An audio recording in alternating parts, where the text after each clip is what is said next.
আনন্দবাজার পত্রিকার পূর্ব মেদিনীপুর, পশ্চিম মেদিনীপুর এবং ঝাড়গ্রাম জেলার বিশেষ পাতায় একটি উপবিভাগে, অন্য জেলা বলে যে পাতাটি থাকে এখানে, সেই উপবিভাগে আজকে একটি বিশেষ প্রতিবেদন প্রকাশিত হয়েছে।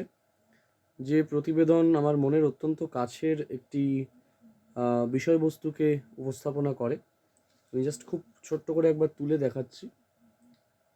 ধোঁয়াশা নিঃশব্দ মৃত্যুদূত, পতঙ্গদের জীবনে, লিখছেন আরিফ ইকবাল খান, অন্যতম একজন সার্থক নাম আনন্দবাজার পত্রিকার সঙ্গে সম্পৃক্ত এবং যার কাজ, যার ছবি, যার লেখা আনন্দবাজারের একজন পাঠক হওয়ার জন্য বিগত কয়েক বছর ধরে খুব সক্রিয়ভাবেই আমি অনুসরণ করে আসছি।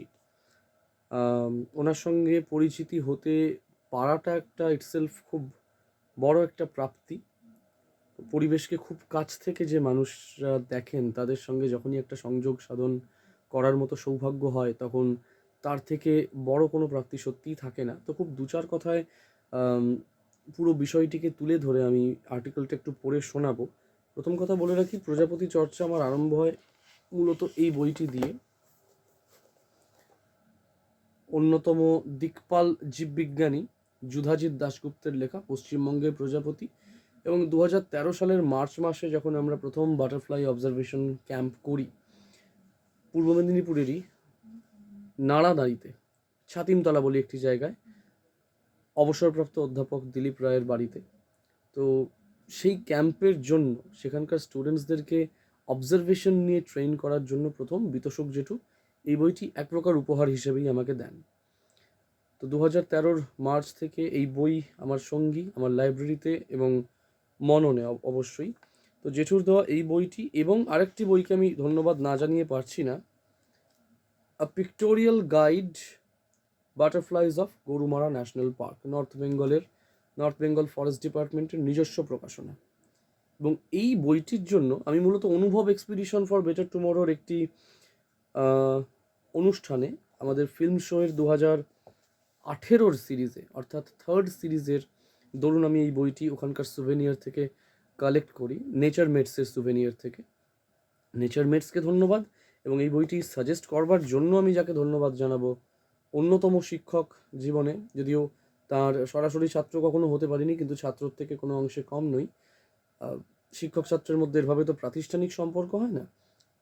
গুড্ডুদাকে, অর্থাৎ শুভদীপ মণ্ডল অধিকারীকে, যার অনুপ্রেরণায় আসার পর পতঙ্গ বিদ্যার এত ভাস্ট একটা ওয়ার্ল্ডের অন্তত খুব ছোট্ট আকর আমার মধ্যে সঞ্চারিত হয়েছে, সেটা নিয়ে কাজ করবার বা নেচার স্টাডির নিরিখে সেই বিষয়গুলিকে নিয়ে আমার নিজের ছাত্রছাত্রীদের সামনে, পার্টিকুলারলি যারা নেচার স্টাডির সঙ্গে সম্পৃক্ত, তাদের কাছে কিছু বলবার একটা রসদ পাই।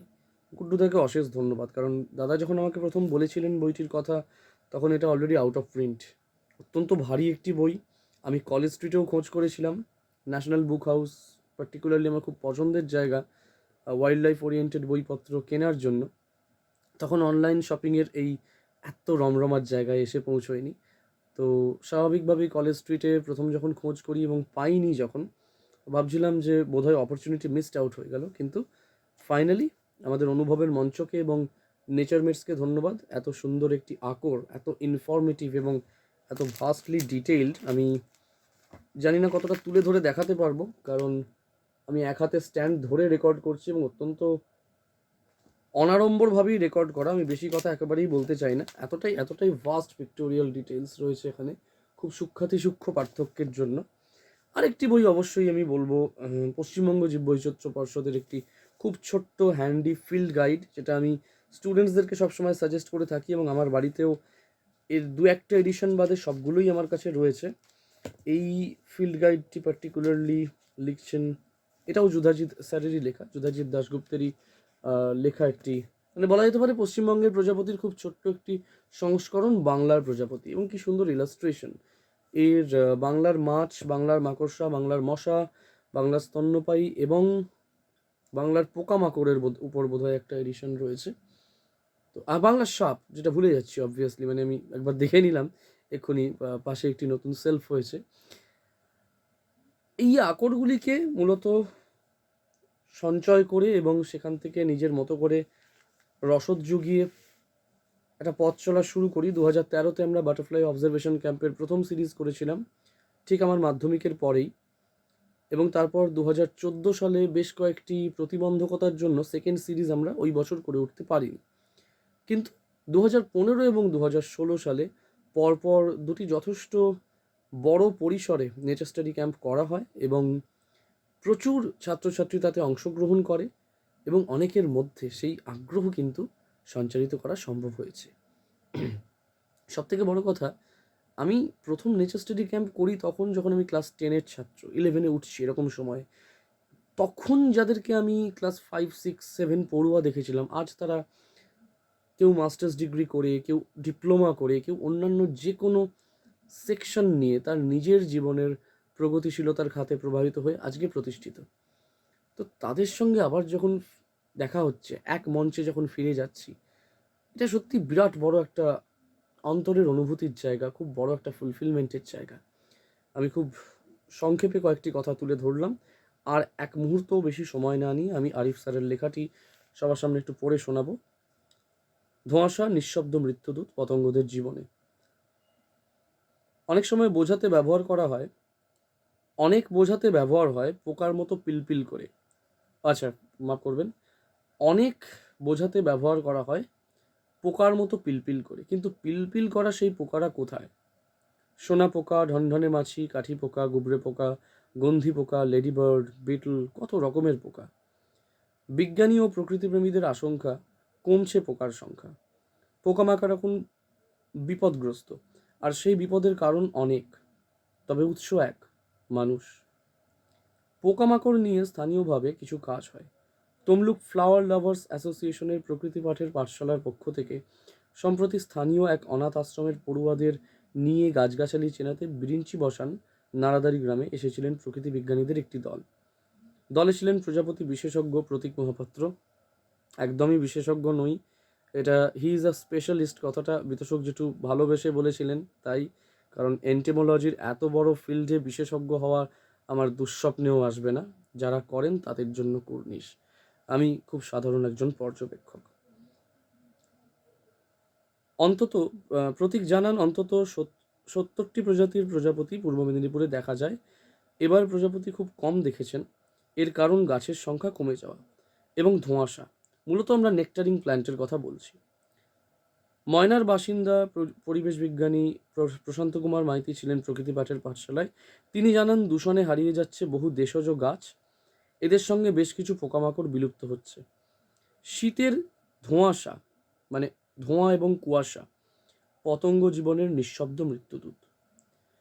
বিপদ গ্রামেও, কারণ চাষবাসে অত্যধিক জ্বালানি চালিত যন্ত্রের ব্যবহার। এখন ট্র্যাক্টর চাষের অঙ্গ, এর সঙ্গে রয়েছে যন্ত্রে ধান কাটা, ধান ঝাড়া।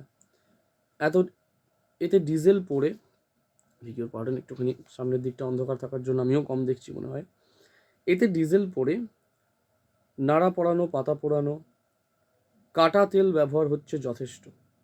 বহু বাতিল এবং অনুমতিহীন গ্রামের দিকে চলে। মেশিন ভ্যান চলে কাটা তেলে। মাঠে মাঠে গভীর নলকূপ, তেলে চলে। গ্রামের বাতাসে কীটনাশকের গন্ধ, সেই কীটনাশক স্মোগের সঙ্গে পতঙ্গের শরীরে ঢোকে, পতঙ্গের মৃত্যু হয়। অর্থাৎ ধোঁয়া এবং ধোঁয়াশা দুইকেই কিন্তু আমরা দায়ী করছি। কিভাবে ধোঁয়াশা তৈরি হয়? 1 একর জমির ধান থেকে 23 কুইন্টাল গমের এবং 19 কুইন্টাল খড় তৈরি হয়। এগুলো পোড়ালে বিপুল পিএম বা পার্টিকুলেট ম্যাটার তৈরি হয়। মহিষাদল রাজ কলেজের জীববিদ্যার বিভাগীয় প্রধান শুভময় দাস বলেন, মৌমাছি, মাছি, মথ এবং প্রজাপতি ধোঁয়াশায় সবচেয়ে বেশি ক্ষতিগ্রস্ত হয়। প্রায় 35% পরাগ মিলন বাধাপ্রাপ্ত হচ্ছে। বিশ্বে 70% ফসল পরাগ মিলনের জন্য পতঙ্গের উপর নির্ভর করে। গাছের সংখ্যা কমছে, সেই সঙ্গে ধোঁয়াশা। পতঙ্গদের জীবন বিস্ময় হয়ে উঠছে। কেন বিস্ময় হয়েছে? ধোঁয়াশার বা দূষণে পতঙ্গদের ফুল খুঁজতে বেশি মেহনত করতে হচ্ছে। ফুলের গন্ধের কারণ অসমোফোর রাসায়নিক। বাতাসে নাইট্রোজেনের অক্সাইড এবং ওজনের পরিমাণ বেশি হওয়ার জন্য গন্ধের অণু ভেঙে নষ্ট হয়। গন্ধের তীব্রতা কমে। এই গন্ধ দিয়েই 1 বা 1.5 কিলোমিটার দূর থেকে পতঙ্গরা ফুল চিনতে পারে। কিন্তু দূষণে গন্ধর অণু ভেঙে যাওয়ায় পতঙ্গদের হিসেবের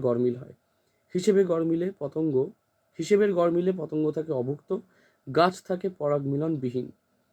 বিজ্ঞানীরা আশঙ্কা করছেন এক সার্বিক বন্ধ্যা যুগ এগিয়ে আসছে। জীববিজ্ঞানী অসীম কুমার মান্না বলেন, আমার বাগানে মৌমাছির চাক আছে।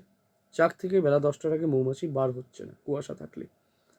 পতঙ্গদের আচরণে নানান ধরনের পরিবর্তন দেখা যাচ্ছে। সকালেই পরাগ মিলন ভালো হয়, রাতেও ধোঁয়াশা থাকায় মথের দ্বারা পরাগ মিলন হচ্ছে না বা কম হচ্ছে। আরও বিপদ আছে, পতঙ্গ সঙ্গী নির্বাচনে বিশেষ ধরনের গন্ধ বা ফেরোমন নিঃসরণ করে, কিন্তু ধোঁয়াশায় ওই গন্ধ পৌঁছতে পারে না। পৌঁছলেও গন্ধের অণু বদলে যাওয়ায় নিজের প্রজাতিকেই চিনতে পারে না। ভেরি ইম্পর্টেন্ট ফেরোমন সায়েন্সে। একটা মলিকিউলার ব্রেক মানে কিন্তু বিরাট বড় গন্ধ বার্তার পরিবর্তন। ধোঁয়াশায় দৃষ্টি বাধা পায়, যে উচ্চতা দিয়ে ওড়ার কথা তার থেকে অনেক বেশি উঠতে হয়। ধোঁয়াশায় নাইট্রোজেনের অক্সাইডের ফলে পতঙ্গের লার্ভা পিউপা হতে দেরি হয়। মহিষাদল রাজ কলেজের পড়ুয়ারা গবেষণায় দেখছেন পতঙ্গ ডিজেলের গন্ধের 0.5 কিলোমিটারের মধ্যে ঢোকে না। মূলত প্রজাপতি ও মথ আসে না, ফলে পরাগমিলন হয় না। পোকার মতো মরা, এই অসম্মানজনক কথাটা মানুষই ব্যবহার করে। মানুষের তৈরি ধোঁয়াশায় পতঙ্গরা মরছে এমনভাবেই।